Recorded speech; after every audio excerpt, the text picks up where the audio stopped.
안녕하세요 여러분. 오늘은 3단원 화학 결합과 분자의 세계에 대해서 알아보도록 하겠습니다. 우리가 지금까지 2단원에서는 원자라는 거는 어떻게 생겼고 그리고 그 원소들의 주기적인 성질은 어떻게 되는지 한번 알아봤는데 그 원자들이 서로 화학 결합을 통해 만들어낸 분자는 어떠한 성질을 나타내는지 우리가 이제 이번 단원에서 알아보도록 하겠습니다. 자, 그래서 요번 시간에는 우리가 전기분해 그리고 이온 결합에 대해서 특별히 더 알아볼 텐데 교과서 페이지 98페이지에서 105페이지 그리고 활동지 19페이지에서 21페이지를 준비해주세요. 자, 그러면 먼저 우리가 전기분해를 한번 알아볼 텐데 저희 전기분해라는 건 왜 나왔냐면 사실 옛날에는 물이라는 것이 어떤 하나의 원소라고 생각을 했어요. 그런데 라부아지에라는 사람이 그 물을 분해한 그런 실험을 하게 됐어요. 그래서 물이라는 거는 원소가 아니라 어떤 물질들이 결합을 하고 있다는 거를 알아냈고 그 결합한 두 물질은 수소와 산소라는 것을 알아냈어요. 그래서 그거와 비슷하게 이 물을 전기를 흘려줌으로써 분해를 시켜주는 물의 전기 분해 실험을 통해 우리가 화학 결합에서는 어떤 것이 관여하고 있는지를 알아볼 수가 있습니다. 자, 그래서 이 장치를 먼저 한번 살펴보면 자, 여기에 물에다가 전극을 넣어주고 그 다음에 거꾸로 시험관을 물이 가득 차게끔 모아놔줬어요. 자, 그리고 전류를 흘려줬는데 자, 이쪽에는 마이너스 극 그리고 여기에는 플러스 극을 연결을 시켜준 다음에 전류를 흘려주게 되면은 극에서 기체들이 뽀글뽀글 발생을 했고 마이너스 극에서 발생한 기체는 수소 그리고 플러스 극에서 발생한 기체는 산소라는 사실을 알게 됐어요. 자, 그래서 보니까 각 극에서 발생하는 기체, 자, 마이너스 극에서는 무슨 기체? 수소 기체 발생하고 그리고 플러스 극에서는 산소 기체가 발생한다는 것을 알 수가 있는데 이때 발생한 기체의 부피비를 살펴봤더니 자, 산소가 이만큼 발생을 했다면 수소는 이만큼 발생을 했대요. 그래서 부피비가 몇 대 몇이라는 걸 확인을 할 수 있냐면 수소와 산소가 2대 1의 부피비로 분해가 된다는 걸 확인을 할 수 있습니다. 자, 이걸 통해서 뭐를 알 수 있냐면 물이라는 애는 수소 2개와 그리고 산소 하나라는 것으로 이루어진 물질이구나 라는 거를 알 수가 있었어요. 자, 그래서 이 화학 반응식을 한번 보면 물 H2O 액체가 수소와 산소로 분해가 되는데 이때 우리가 개수를 맞춰줘야 돼요. 왜냐하면 수소랑 산소는 혼자서 존재할 수 없는 좀 불완전한 애라서 2개씩 존재하고 그래서 H2O2 상태로 존재를 하고 그때 개수비를 맞춰주면 이러한 화학 반응식을 우리가 살펴볼 수 있습니다. 그래서 이 전기분해 실험 그리고 교과서에는 나와 있지는 않지만 이온 결합을 하고 있는 물질, 이 녹아져 있는 용융액을 전기 분해 실험을 통해서 우리가 알 수 있는 건 뭐냐면 화학 결합에는 바로 전자가 관여한다는 사실을 알 수가 있어요. 자, 우리가 전기 분해를 한다는 거는 전류를 흘려주는 거죠. 자, 전류를 흘려줘서 즉 전자를 제공함으로써 얘네가 분해가 되고 혹은 다시 결합이 되고 즉 이 화학 결합에는 전자가 관여한다는 사실을 이 전기 분해 실험을 통해서 알 수가 있습니다. 자, 그러면 이 화학 결합을 한다. 즉 물질은 화학 결합을 하는데 그러면 왜 화학 결합을 하는 것일까? 자, 다음 슬라이드를 한번 볼게요. 화학 결합을 하는 이유는 뭐냐면 이 세상에 있는 물질들은 다 안정해지고 싶어 해요. 그래서 그 안정해지기 위한 즉 옥텟 규칙 측면에서 봤을 때 마지막 전자 껍질에 총 전자가 8개가 채워지면 안정하더라. 자, 그래서 이 옥텟 규칙을 만족하는 안정한 전자 배치를 가지기 위해서 전자를 주거나 혹은 전자를 받거나 혹은 전자를 공유해서 화학 결합을 하게 됩니다. 자, 그리고 에너지적인 측면이 있는데 얘네들은 혼자 있을 때는 에너지가 0이라고 치면 얘네들이 좀 가까이 와서 결합을 해서 일정한 거리를 유지하게 되면 안정한 상태, 즉 안정하다는 건 에너지가 작다라는 것이고 그래서 이 원자 상태로 존재할 때보다 에너지 면에서 어떠한 결합을 형성하고 있다면 에너지 면에서 안정하기 때문에 그래서 화학 결합이 형성이 되더라라는 걸 우리가 확인을 해봤습니다. 자, 그러면 이 화학 결합은 어떠한 종류가 있는지 우리가 한번 다음 알아볼게요. 자, 우리가 여기 보면 이온 결합이 나오는데 사실 화학 결합에는 총 3가지가 있습니다. 첫 번째는 이온 결합, 말 그대로 이온끼리 하는 결합. 두 번째 공유 결합, 전자들을 공유해서 생기는 결합. 그리고 세 번째 금속 결합, 금속끼리의 결합을 이야기를 하는데 이번 시간에는 우리가 이온 결합을 한번 살펴볼 거예요. 자, 이온 결합이라는 거는 말 그대로 이온끼리 서로 결합을 해주게 되는데, 자, 당연히 이온이 우리가 종류가 2가지가 있죠. 하나는 양이온과 하나는 음이온이 있어요. 근데 양이온이랑 양이온은 당연히 서로 밀어내려고 할 거고, 음이온이랑 음이온도 마찬가지겠죠. 즉 얘네가 결합하려면 양이온과 음이온 사이에 정전기적인 인력에 의해서 결합을 하게 되는데, 자, 이때 양이온을 형성하는 원자들은 우리가 주기율표상에서 봤을 때 왼쪽에 있는 금속인 애들은 어떤 이온이 되기 쉬웠냐면 양이온이 되기가 쉬웠어요. 자, 그래서 양이온이 되기 쉬운 금속, 원소와 그리고 음이온이 되기 쉬운 바로 비금속 사이에 우리가 나타나는 결합을 이온 결합이라고 합니다. 그래서 이때 형성되는 물질을 우리는 이온 결합 물질이라고 이야기를 해줍니다. 자, 그래서 여기 다음 그림을 먼저 한번 보면 이 이온 결합을 나타나게 되는 이유는, 자, 여기 아까 봤듯이 나트륨 원자는 금속 원자죠. 얘네는 원자과 전자에 전자가 하나가 있으니까 얘를 버리고 무슨 규칙을 만족시키냐면 옥텟 규칙을 만족시키게 됩니다. 자, 그래서 나트륨 이온이 생성이 되고, 자, 염소 원자 같은 경우에는 마지막 전자 껍질에 7개가 채워져 있으니까 전자 하나를 받아서 옥텟 규칙을 만족해서 8개의 전자가 되죠. 자, 그렇게 되면 염화 이온이 만들어져요. 자, 나트륨 이온은 양이온이고 염화 이온은 음이온이기 때문에 얘네 둘 사이에 정전기적인 인력으로 인해서 얘네 둘이 서로 결합을 하더라. 그래서 이런 걸 우리는 이온 결합한다라고 하고 이온 결합 물질이 생기게 됩니다. 자, 그러면 그렇게 생성된 이온 결합 물질이 이온 결합 물질이라는 거는 말 그대로 에너지가 낮은 상태가 되기 위해서 이온 결합을 하게 된 거죠. 그래서 에너지적인 측면에서 우리가 한번 살펴보도록 할게요. 자, 이 이온끼리는 당연히 양이온과 음이온이기 때문에 인력이 생긴다라고 생각하기가 쉽죠. 자, 근데 얘네가 멀리 있을 때는 얘네가 플러스랑 마이너스이기 때문에 점점 인력이 작용을 해요. 자, 그런데 얘네들이 서로 가까이 오게 되면 어느 일정 거리 이상이 되면 반발력이 훨씬 더 커지게 되거든요. 왜냐면, 자, 우리가 양이온이다라고 해도 이 양이온 안에는 원자 핵이 있고 그 다음에 전자가 있죠. 그리고 음이온이다라고 해도 양이온이 있고, 원자 핵이 있고 전자가 있어요. 자, 그러면 얘네가 멀리 있을 때는 양이온과 음이온 사이에 인력이 크게 작용하지만 너무 가까워지면 이 핵과 핵 사이에 반발력, 그리고 전자와 전자 사이에 반발력이 굉장히 크게 작용을 하게 됩니다. 그거를 우리가 그래프에서 한번 확인을 해볼 수 있는데요. 자, 여기서 보면 초록색 그래프를 먼저 한번 살펴볼게요. 자, 초록색 그래프를 보면 요거는 인력에 의한 에너지 변화 그래프인데, 자, 멀리 있을 때 이온 사이의 거리가 멀었을 때는 여기 뭐 에너지가 거의 0에 가깝다가 얘네들이 저 거리가 가까워지면 가까워질수록 안정해지는, 즉 에너지가 낮아지는 거를 확인을 할 수가 있어요. 자, 근데 반발력 그래프, 파란색 그래프를 한번 볼게요. 파란색 그래프가 가까워지면 가까워질수록 에너지가 커진다. 즉 반발력이 세져서 에너지가 높아지는 것을 확인을 할 수가 있어요. 자, 그래서 이 인력과 그리고 반발력이 균형을 이루고 있는 지점이 있는데 바로 여기 A라고 나타나 있는 이 지점에서는 이 인력에 의한 에너지 변화와 반발력에 의한 에너지 변화를 합친 그래프, 빨간색 그래프에서 에너지가 가장 낮은 이 상태의 거리를 우리는 이렇게 A라고 이야기를 해주고, 이 거리에서 이 이온들이 결합을 하고 있습니다. 그래서 이때에 우리는 결합하고 있는 길이가 A일 때 가장 안정한, 가장 에너지가 낮은 상태다라고 이야기를 해줄 수 있습니다.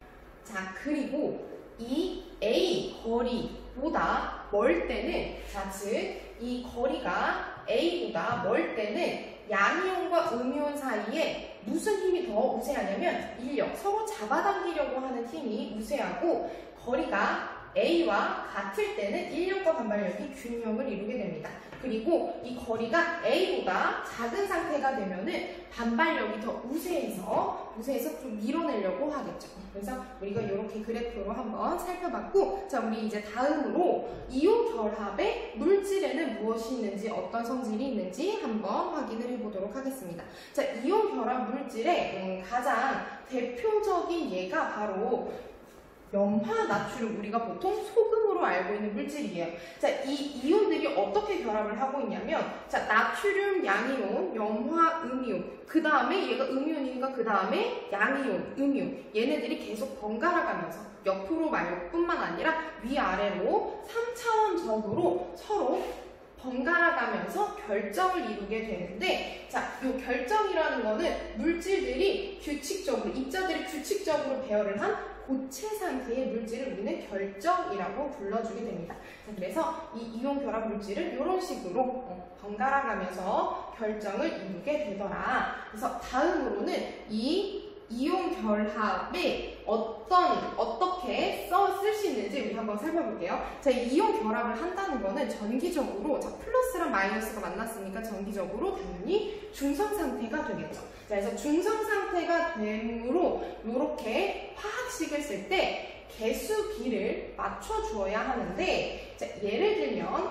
염화 나트륨 같은 경우에는 Na 플러스 양이온과 그리고 염화 이온 C 마이너스 플러스 1가 마이너스 1가 얘네들이 하나하나 만나서 결합을 하면 중성이 되죠. 자, 그런데 염화 칼슘을 한번 보면, 자, 칼슘은 이온 상태가 되면 2 플러스가 되고 2가 양이온, 그리고 염화 이온은 마이너스 1가 음이온이 됩니다. 자, 그러면 얘는 2 플러스니까 얘 마이너스 하나 있어요. 그거 가지고는 중성이 안 되죠. 즉 마이너스가 2개가 있어야 얘랑 정기적으로 중성이 될 거예요. 그래서 이게 CA2 플러스가 1개 있을 때 얘는 2개의 C의 마이너스랑 같이 결합을 해줘야 정기적으로 중성이 됩니다. 자, 요거를 화학식으로 나타낼 때는 요 개수의 비를 오른쪽 아래에다가 조그맣게 써주면 돼요. 자, 우리가 모두 익히 알고 있는 것들이지만 요렇게 써주면 됩니다. 그래서 나머지 이온 결합하는 물질들과 그리고 화학식 이름들을 교과서에서 한번 살펴보면 될 것 같아요.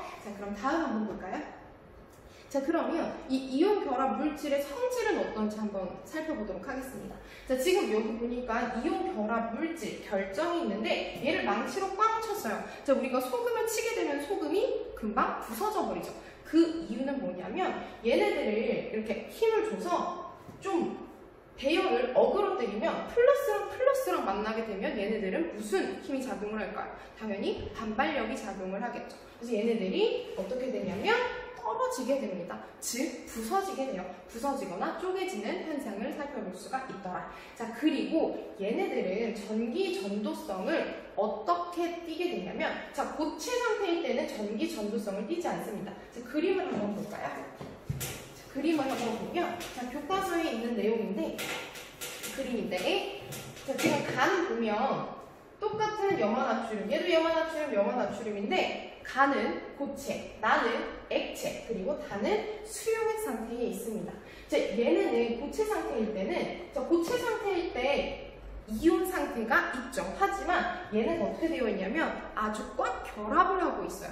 그래서 얘네들은 왔다 갔다 거리는 어떤 전하적인 성질을 띠고 있는 애들이 왔다 갔다 거리지 않기 때문에 전기 전도성을 띠지 않습니다. 하지만 액체 또는 수용액 상태, 액체 상태일 때는 얘네들이 Cl 마이너스 그리고 Na 플러스 얘네들이 정극 플러스 극으로는 염화 이온이 이동을 하고 마이너스 극쪽으로는 나트륨 양이온이 이동을 하면서 얘네들이 전기 전도성을 띠게 돼요. 마찬가지로 수용액 상태에서도 얘네들이 이온화되어 있으니까 얘네들이 왔다 갔다 거리면서 전기 전도성을 띠게 됩니다. 자, 그럼 다음 성질을 한번 보면, 다음 성질은 바로 녹는 점이 굉장히 높아요.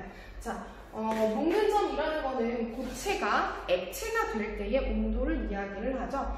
예를 들어 가장 쉽게 염화나트륨 고체가 여러분 물에 녹는 거는 많이 살펴봤지만 소금이 액체가 되는 건 되게 확인을 하기가 많이 어렵죠. 왜냐하면 얘는 녹는 점이 802도나 됩니다. 802도가 되어야 고체가 액체의 소금이 되게 돼요.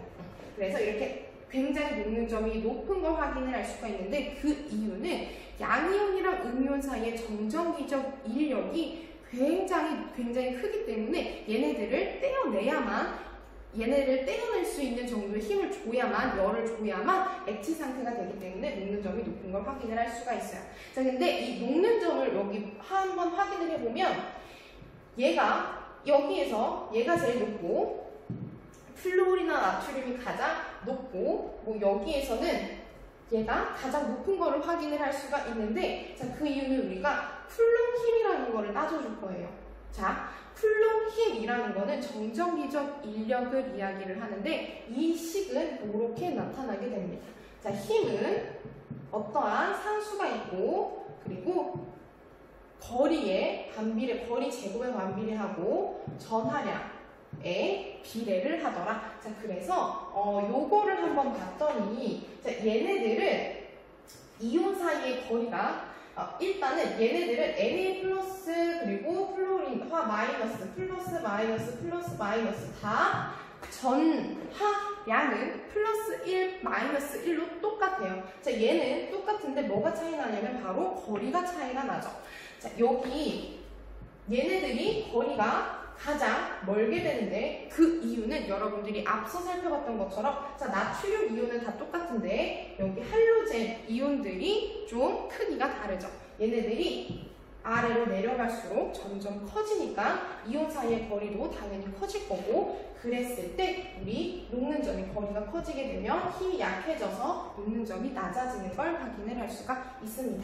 자, 이것도 마찬가지고요. 자, 그 다음에 이제 거리는 비슷한데 전하량이 다를 때를 한번 살펴보면 자, 여기 염화나트륨이랑 그리고 산화바륨을 한번 볼게요. 얘네들은 이온 사이의 거리는 좀 비슷해요. 283 그리고 275로 비슷한데 녹는 점이 얘가 훨씬 높은 걸 확인을 할 수가 있죠. 왜냐하면 이 산화바륨은 BA, B+, O, 2 마이너스 즉 전하의 양이 더 크기 때문에 힘이 더 크게 작용을 하고 그래서 떼어내는데 더 큰 힘이 작용하기 때문에 녹는 점이 높다라는 걸 확인을 할 수가 있습니다. 자, 그러면 자, 물에 대한 용해성도 있는데 자, 이거는 대부분의 이온 결정들은 얘네들은 이온, 즉 양이온이랑 음이온이 만났었죠. 그러면 물은 극성 용매거든요. 우리 뒤에 가서 배우긴 할 거지만 물이라는 애는 약간의 부분적인 마이너스 그리고 부분적인 플러스 성질을 띠고 있어요. 그래서 얘네들이 이온 결합 물질이 들어가면은 물에 의해서 막 둘러싸여지고 그러면서 좀 이렇게 잘 녹아 들어가게 됩니다. 그래서 우리 용해성이 좋다, 대부분 물에 대한 용해성이 좋다라는 걸 확인을 해주시면 되는데 여러분들이 좀 단어에서 헷갈리는 부분이 있을 것 같아 참고해서 우리가 한번 살펴볼 건데 용해라는 거는 뭐냐면 물에 소금 같은 것 혹은 설탕 같은 것들이 물에 녹아서 없어지는 그런 것을 이야기를 하고 용융이나 혹은 융해는 뭐냐면 고체 상태 애들이 액체 상태로 상태 변화하는 걸 우리는 융해 혹은 용융이라고 이야기를 합니다. 헷갈리면 여러분 용해도를 생각하세요. 용해도가 소금의 용해도 그래서 소금이 물에 들어가서 잘 녹는 것 이거를 우리가 용해도라고 하죠. 자, 그러면 예제 16번 문제로 우리 이번 시간을 한번 정리해 보도록 할게요. 다음은 고체 염화나트륨과 염화나트륨 용융액, 즉 액체 상태의 전기 분해 결과를 나타낸 것이다 라고 되어 있는데 자, 고체 염화나트륨에서는 전류가 흐르지 않았고 염화나트륨 용융액에서는 전류가 흐르며 플러스 극에서는 자극적인 냄새가 나고 마이너스 극에서는 은백색 고체가 생성이 된다. 자, 요거는 쉽게 보면은 자, 용융액이라는 거는 염화 이온과 나트륨 이온이 아주 잘 녹아져 있는 그 상태인데 자, 여기에다가 극을 놓고 여기에 플러스 극을 놓고 마이너스 극을 놓았다고 쳤을 때 플러스 극 쪽으로 염화 이온이 가게 되고 마이너스 극 쪽으로는 나트륨 이온이 가게 돼요. 그러면 이 극으로 가서 얘는 전자를 주고 뭐가 되냐면 바로 Cl2 염소 기체가 되고 여기에서는 전자를 제공을 받아서 나트륨 금속이 되게 됩니다. 즉, 이 염화 나트륨을 전류가 흘려줘서 분해를 시켜주게 된 거죠. 그래서 우리가 이걸 한번 볼게요. 1번, 전기 분해가 일어날 때 이온이 만들어진다. 자, 전기 분해가 일어나기 전부터 얘네들은 이온으로 되어 있었어요. 이온으로 되어 있었는데 전기 분해가 되면서 각각의 이온이 아니라 어떤 다른 물질들을 만들어내게 됐죠. 자, 그 다음에 2번, 고체 염화 나트륨에는, 자, 고체 염화 나트륨은 이렇게 되어 있는데 사실 얘네는 이렇게 양이온과 음이온들이 서로 결합하고 있는 거지, 너무 세게 결합하고 있어서 얘네들이 움직일 수가 없기 때문에 전류가 흐르지 않게 되는 거지, 얘네들이 이온이 존재하지 않는 건 아닙니다. 그래서 고체 염화 나트륨에 이온이 존재한다. 그래서 이것도 틀렸고, 자, 3번, 염화 나트륨은 전류가 흐를 때 이온 결합이 이루어지는 게 아니라 염화 나트륨 전류가 흘려주게 되면 이렇게 분해가 됐죠. 그래서 이것도 틀렸고, 4번, 이온 결합에 의해 염화 나트륨이 형성이 될 때 전자가 관여한다. 우리가 앞서 살펴봤던 것처럼 전기 분해를 통해서 우리가 알 수 있었던 거는 이 어떠한 결합, 화학 결합, 이온 결합, 공유 결합 이런 것들이 형성이 될 때는 전자가 관여한다는 것을 알 수가 있죠. 전기 분해를 통해서. 그래서 이거 4번이 맞고, 5번, 염화나트륨 용융액에서는 전기 분해가 일어날 때 용융액에서 전하를 운반하여 이동하는 것은 전자이다. 자, 이 용융액에서 전하를 운반해서, 자, 전하를 띠고 있는 염소 이온과 나트륨 이온이 있죠. 얘네들이 전하를 운반해서 이동을 하는 거지 전자 자체가 움직이는 건 아니에요. 자, 그래서 얘네들은 전자가 아니라 이온 얘들이 전하를 운반해서 이동을 시켜주더라. 자, 그래서 우리가 여기까지 한번 문제를 풀어봤고, 우리가 그래서 이번 시간에는 이온 결합에 대해서 한번 살펴봤어요. 그래서 다음 시간에는 공유 결합과 금속 결합에 대해서 살펴보도록 하겠습니다.